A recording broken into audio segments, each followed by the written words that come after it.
Well, good morning. I'm Jeff Coleman. And I'm Debra Pinkerton. Welcome to Morning Light. We begin with the death of Pope Francis. And this is a live look from St. Peter's Square in the Vatican, where thousands of Catholics from around the world have been keeping vigil, remembering the man many have called the People's Pope. In just a minute, we'll be joined by a longtime Catholic observer to discuss Pope Francis's life and legacy. But first, here is a preview of what's coming up later in the show. People serving people. Productive Lives is committed to serving inner-city Philadelphia through partnerships with local churches and ministries. Plus, the mission of Productive Lives extends beyond the U.S., how the organization is spreading the gospel in the Dominican Republic. But first, Pope Francis died Monday at age 88. He made his final public appearance on Easter Sunday, blessing thousands in St. Peter's Square, and met briefly with Vice President J.D. Vance. Born Jorge Mario Bergoglio near Buenos Aires, Argentina, his 12-year papacy characterized by personal humility, modesty, and the embrace of the poor, immigrants, and the incarcerated. The pontiff appeared to be both progressive and sometimes conservative, depending on the issue, but he'll likely be remembered for an historic apology to sexual abuse victims, an overture to non-Catholics, and more sympathetic to church progressives. Yeah, well, certainly thousands, as you mentioned, are remembering him today. Significant, consequential life. Yeah, absolutely. Well, William Penn's experiment in religious liberty didn't originally include Roman Catholics. More than a quarter of Pennsylvanians identify as Catholic today, the earliest migrating from Ireland and Germany in the 1680s. In more recent years, Polish, Hungarians, Italians have added to the story. Their legacy, a massive system of charity, medical, and educational institutions. Catholics have also provided critical support for political and social action on issues like the sanctity of life. There's so many charities, outreaches at the basic need of human need. That's right, Catholic charity. Catholics are there. Right. Yeah, indeed. And when Pope Francis visited Philadelphia in 2015, some 900,000 poured into the streets to welcome him on the last day of his American tour. The Pope met with 100 inmates in Philly's Curran-Fromhold Correctional Facility, a practice that defined so much of his papacy. His message to those inmates? Well, all of us have something we need to be cleansed of or purified from. Look to Jesus, who washes our feet. He is the way, the truth, and the life. Joining us this morning is a lifelong Pennsylvania Catholic and Vatican observer, someone who I'm grateful to call a friend, and when it comes to these issues, quite knowledgeable. Michael O'Connell, welcome. It's nice to be here this morning. Yes, Thanks for making the trip from Pittsburgh, for being here. Tell me what does it mean to have a pope like Pope Francis be so visibly demonstrative when it comes to loving and serving people. The foot washing, I think, for most of us, was the image that defined the papacy from the very first moments. There is a role, and a pope has many hats. I mean, it's a very, very large organization that's entrusted to them. But part of their role is to be the successor of the apostles. And therefore, what they do on that front is visible.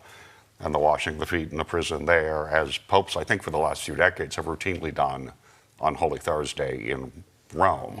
Mm-hmm. And Rome being Rome, I believe the prison there is called Queen of Angels Prison. But he did it seems, more visibly. I mean, it was always incorporated into his trips around the world. Yes, that's clear, that visibly playing out the message of the Sermon on the Mount was very much part of how he approached all of this. Did that change the way Catholics responded in their communities? Or was it just kind of an interesting fact that the Pope washed feet and visited prison? Was there an uptick in the kind of missions of mercy? It clearly struck a chord, I think, for Catholics and non-Catholics alike. They said, oh yes, that's really what this is all about. That doesn't mean church was necessarily filled across the Western world, but it was a visible expression of something that needed to be expressed. He certainly sent a direct message when he was talking to them, because he was comparing the washing of the feet to that we all are dirty. We all are dusty. We do need Jesus to cleanse us. So he was sending a direct message just to them, not only to them, but really to the entire Catholic community. Yes, I think that's accurate. Let's talk about his apology to the sexual abuse victims. I mean, that played a huge role in his leadership. It is, and responses to that particular tragedy is the wrong word. I mean, because it's not just a tragedy, it's a willful blindness over a couple generations as well. Responses to that are never going to be sufficient. They're never going to be complete. It is not hard to find people who will quibble about that, but any papal leader who directly addressed that issue, and he did so very publicly. His predecessor, to his great credit, who understood precisely the dimensions of it, in a much more low-key way, did similar sorts of things, less with a public apology than with, this can't go on anymore, which was an important message also. What we have found, I think, Michael, though, is that that the evangelical church has obviously had similar problems in its institutions, non-denominational churches racked by scandal. What can we learn from the importance of church leadership having accountability and making a public apology? Because there's some that would say that weakens the Pope's position by acknowledging that there's sin in the house. It is far, far too late in the day not to say, yeah, we just plain got this wrong, guys. And this isn't new to the church. The church for 20 centuries has been renewed through reform measures. Rarely have they come from a palace in Rome, but not exclusively so. There are reforming popes over the years who've said things that sound straightforward today. How could this ever have been controversial? No, it's not okay. First of all, you're not supposed to have a wife at all. But if you serve 3 villages, you can't have a wife in each one. That's not how this is all supposed to work. That one happened to be Gregory VII, but that's how the church renews itself. That's why we're talking about a 20,000-year-old or 2,000-year-old institution, because it can do that. There's 1,000 years and more of jokes of people who go to Rome and watch the central workings of the church and walk up saying, you know, they say they're divinely inspired, and they must be true, because there's no way these men could run this organization and have it last so long. The feet of clay were obvious. Right, without somebody putting a thumb on the scales to make sure they don't wreck it altogether. That's not unique to the church. That's a story that goes back to an apple and a snake, right? That's right. Right back to the Garden of Eden. Right. And it's also showing that we're human, too. Yes. The Catholic Church has been, in some ways, advancing in places like Asia and Africa, but also in the United States. Famously, so many famous institutions, local high schools, colleges closing, churches consolidating. What is the difference between what's happening in Asia and Africa under the Pope's leadership and others, but then here in America, almost 2 different experiences? Yeah, and this country is very hard to really track because it's geographically dispersed. The old Catholic heartland of the country, sort of a stretch from the upper Midwest through New England. First of all, the population's going down, but there was this massive infrastructure of parishes and hospitals, and you saw it here. All over Pennsylvania. All over Pennsylvania, you saw stuff like that. And some of them were simply in places that didn't make any sense. Bishop McDevitt High School out here moved to the suburbs a few years back. And that's probably a clip to the neighborhood in the city where it was located, but the time had come. And not because the building was dreadful, but because its location became a barrier to attracting the students that they wanted. The hospital, with the near disappearance of religious orders of sisters, the hospital systems have, and massive shifts in healthcare. Did the Pope's message of the simplicity of the gospel help clarify for American Catholics what the church should be, especially when it comes to these institutions? It's a hint, but it is also the nature of things. The Mercy Hospital in Pittsburgh is now part of a major healthcare system. That's simply how Holy Spirit Hospital in Central Holy Spirit Hospital here is no longer a freestanding thing. And that's the nature of healthcare as much as anything. As educational priorities have shifted, Catholic school system in this country largely existed because in the middle of the 19th century, you had a public school system that was explicitly designed to make good little Protestant citizens out of those arriving here. And these were people coming here from places where, sometimes for centuries, sometimes for nowhere close to that, the public schools, the official schools, the only schools, were run by the church. Right. But why do you see a decrease here in the Western world compared to Europe? Different phenomena. In Europe is its own thing because you've got a millennium-long Christian tradition in most of Europe. There's simply another dynamic there. And France in particular, you've had a dynamic that is politically charged going back to the French Revolution. England's always its own special case because for a long time the only way you could prove you were a loyal British subject was to not be Catholic. So you can't look at the map and say all things Catholic should be thriving at the same time. Yeah, I mean, I want to spend just a second walking through the conclave. What's happening? Is it like the movie at all? People make movies about the Vatican for a very, very simple reason. You've got a lot of the ingredients. You've got fabulous costumes. You've got a beautiful setting, even though it's an AI-generated version of what the Sistine Chapel's ceiling looks like. You've got all the political intrigue. No one anymore becomes a cardinal without significant political ability. Then they join the United States Senate. It just doesn't happen. And so you have those ingredients. You certainly aren't going to have the plot twist that comes along at the end. Right. But there's a little bit, I mean, it's definitely...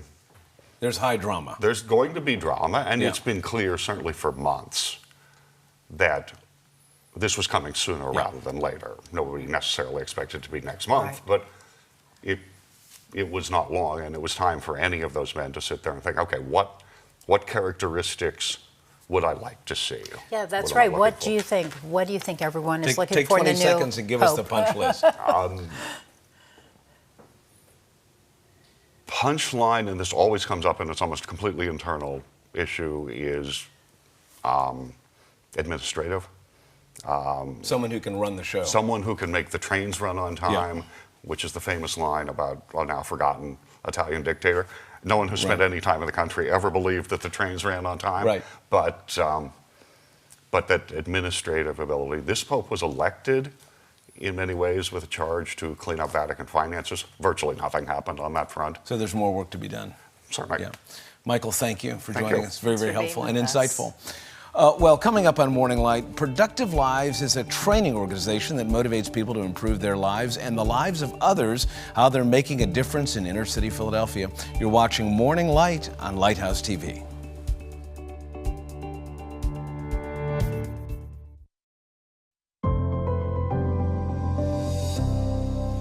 Welcome back. Making a difference for Christ. Many people living in the Kensington neighborhood of inner city Philadelphia are grappling with poverty and addiction.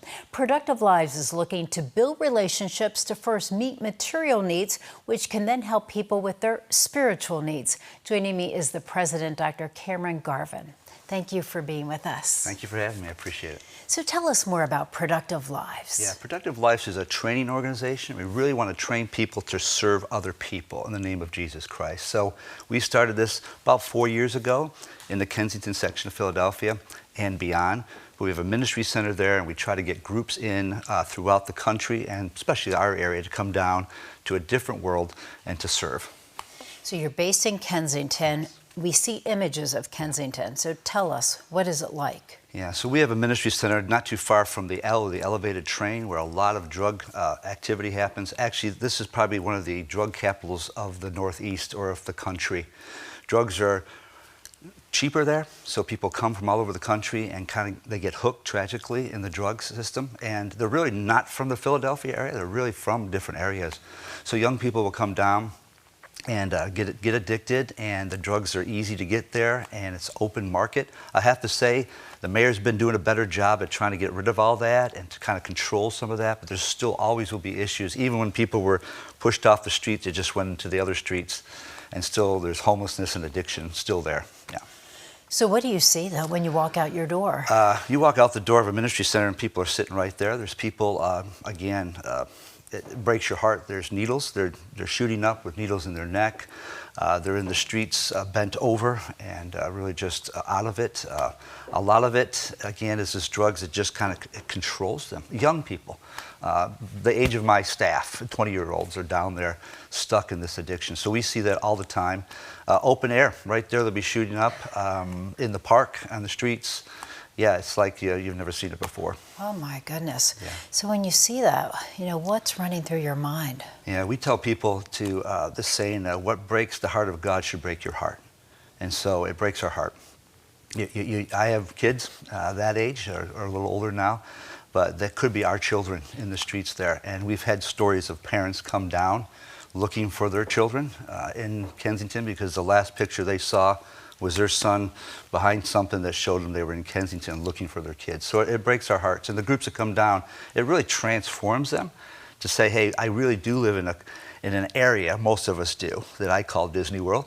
And you come down to Philly, and especially Kensington, and you see reality. And so it transforms their lives. So talk to us about the programs, more about the programs with Productive Yes, Lives. we have 3 initiatives. One's a leadership initiative. We really want people to learn how to lead. And then the community initiative gives them the opportunity. So they go out and help with food distribution. We work with schools. We work with Liberty University, colleges around the country to bring groups in. And then we have a school right around our ministry center, an elementary school that's really a model for us to help. We're doing a recess. We do mentoring. With another school that comes down, we do Teacher Appreciation Week. We do recess there. We do a block party there. So we're just trying to do some things in the neighborhood that would be positive and lead them really to Jesus Christ. And by doing these programs, how is this ministry making a difference? Even in our food distribution, which is every Thursday, we do it every Thursday, people are lined up at 7 a.m. to get food. And there's not just homeless population, just some people in the neighborhood that need some help. And people have trusted Christ as we talk to them in the line.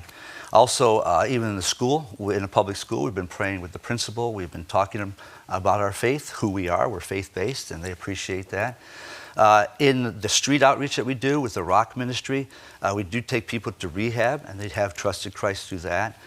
We work with churches very closely, Cornerstone Community Church in Kensington. And so they have a children's program and a teen program. So everything we do is try to get them back to a church or an organization that's going to be long-term. And as far as any personal stories that you have? Yes, a couple personal stories. One tragic is that the parents that came down, and myself being a parent of 4, they were looking for their son. We prayed with them. We tried to connect them with some other street ministries there. Kept in contact, praying for their son.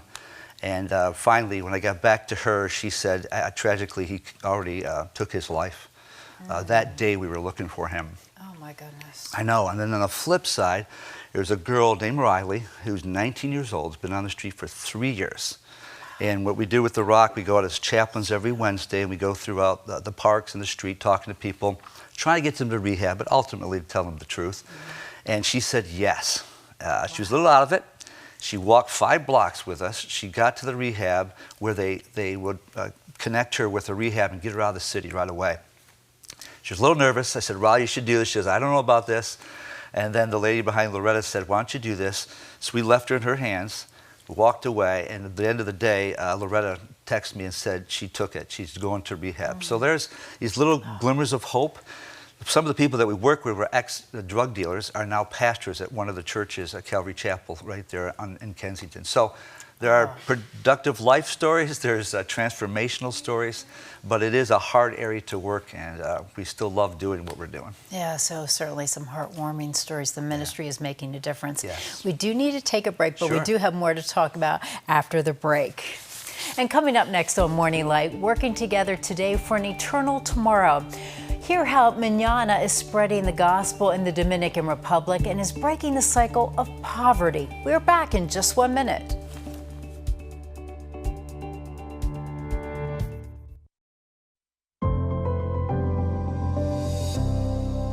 Welcome back. In our last segment, you heard about the mission of Productive Lives. The organization works with churches all over the world, including the Dominican Republic. Joining me once again is Dr. Cameron Garven, who was just there and has returned from his trip. Thanks for being with us again. So tell us about Productive Lives and the ministry in the Dominican Republic. Yeah, so the Dominican Republic has been in our lives for about 14 years. My daughter was a teacher down there, and so through her, some missionary friends, we started going, taking groups from colleges, from schools, from our churches. And we go down as families and we do vacation Bible school, we would do building project. This time, we're working with Project Manana the last 4 years. And Project Manana is a fantastic partner, and they're doing medical clinics now. They have education, they have jail ministry, they have kids ministry, they have a school. But this time, they're looking for doctors to come down. So we took a group of 11 of us from my past church, pediatrician, internal medicine, PT, all the doctors and nurses and 2 pastors. And we went down and ministered and served 250 people over 3 days in a clinic where they usually don't get that kind of health care. So we'll be one of 4 groups that go down periodically during the year and help with the health care. Also, we got to do a project which they do, whether it's families or whether it's doctors, they take into the community where the water is not clean. You and I turn on the water and the water comes out, but they bathe and they go to the bathroom and they do a lot of stuff in the water that's around their community. So this is outside to another community that's really dirt roads, electricity's coming in, but there's no running water. So they each get a bucket, and it's through a ministry called Filter of Hope. And it's a little filter in here that filters absolutely dirty, filthy water that you can drink. It's amazing. Oh my goodness. So we'll go around, the doctors and every group we've taken, gone around to different homes that Project Manana has already talked to. So they're waiting for their bucket. And there's a little filter in here that lasts 10 years. The bucket may not last 10 years, but there's a tool in here to show you how to do it. It's works on gravity, and the water comes out clean. Wow. And so, yeah, that's 10 years. 10 oh years goodness. for this. And they've done about 90% of the neighborhood, and then they'll go to another neighborhood. And so Filter of Hope and Project Manana do that. We pay for the buckets. If you come down, it's $60. The bucket's bigger than this. And it gives people hope, but it also gives them clean water. And then we tell the story of how the dirty bucket, our life is dirty like our spiritual lives, and it needs to be clean, and Jesus can do that. And again, we share the gospel with them. So not only do you help physically, but spiritually. And then Project Manana follows up with that the next week and sees how it's working, but just another excuse to minister to them and talk to them in their house. So what is the spiritual situation there in the Dominican Republic? It's a lovely group of people. Dominican Republic shares the island with Haiti, which is a lot of stuff going on. Dominican's pretty stable, but it is lots of poverty. But there's an openness of spirituality there. It's a religious country. So when you're talking to people, there's a basis of Jesus and the Bible. But then really, if you could pray and think about it, is how do you have a personal relationship with Jesus? Not just a cultural, I go to church because the country tells me, or my mom tells me, or my grandma tells me, but is there a personal relationship? So that's where we're coming at. Again, working with Project Manana, where we have opportunities. And then when we leave, they're still there again, just like in Philadelphia, that someone's continuing the ministry. And how are you seeing lives being changed? Well, they have a prison ministry, which I haven't done yet, but that's been life's change. They're in most of the prisons in the Dominican Republic. They also have a school there, so kids get to go there. They're building a high school now, and you get to sponsor kids. So when we were there in March, 2 kids got sponsored that would help them develop them through high school and beyond. And so get to do that. And when we come down, the health clinic, they do a project for girls that when they're 15, they get their dresses and help them to do that. Nutrition projects. So we come along again, alongside of Project Manana and do that. And they have a church there in the community. Actually, where we stay is the place we stay in the community and the church, and all that's there. So we're seeing life change through Project Manana. And then our team, our doctors are coming back, texting me every day. When can we go back? So we're going back in March. And they have been excited about going back to their practice and just a little bit more sharing about what Jesus is doing. Yeah, well, certainly the ministry is making a difference. It's something that we will be praying for. Thank you for what you're doing. Thank you. I appreciate it. Thanks, Debra. And as you heard, Productive Lives offers many opportunities for you to serve as the hands and feet of Christ. For more information, check out productivelives.org. Stay with us. We're back right after the break.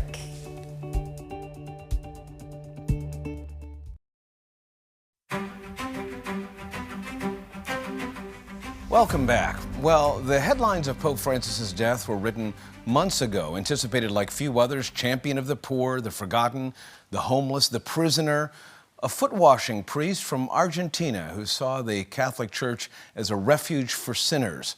But the Pope, just like you and me, was a human, one of 8 billion, with an appointment with death and, of course, the judgment. Jorge Mario Bergoglio's salvation won't be determined by his good works, but the single act of obedience of another, Jesus Christ, submitting to torture and the humiliation of an executioner's cross, accepting the penalty for sin. That's what we just celebrated, that first Easter when he broke the chains of death itself. Jesus is the only hope for Francis, for Jeff, for Debra, and the rest of us. Not our good works, but his extraordinary, lavish grace. Thanks for watching today. Before we meet next time, go check on your neighbors. God willing, we'll see you right back here tomorrow morning.